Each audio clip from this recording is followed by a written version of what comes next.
Egiatan, euskaraz entzuten dudan lehen gauza da, interesgarria.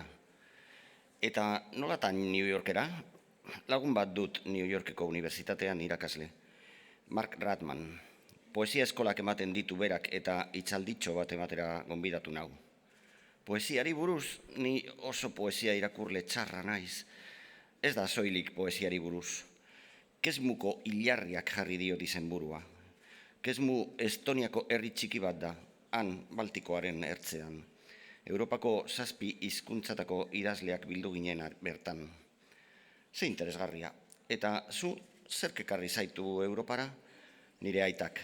Bigarren Mundu Gerran soldadu ibili zen Italian. Ura egondako tokiak ezagutu nahi nituen. Aizpak eta biok txikitan entzuten genituen toki zen horietan egon. Txertosako hilerrian egon naiz, Florentziatik 10 kilometrora. 4.500 soldadu amerikar daude bertan ehortzirik, ikaragarria da. Gure amonak maiz hitz egiten zuen soldadu italiarrei buruz Espainiako Gerra Zibilian frontea gure herrian egon zen 6 hilabetez.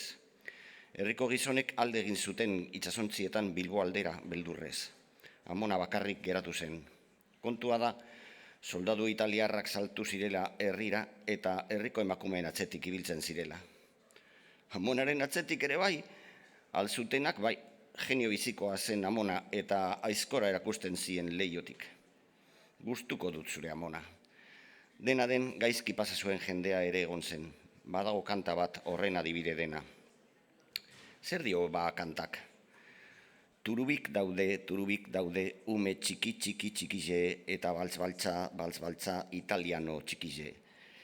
Ze gogorra izango zen emakumearentzat, badakizu, herri txikietako gauzak.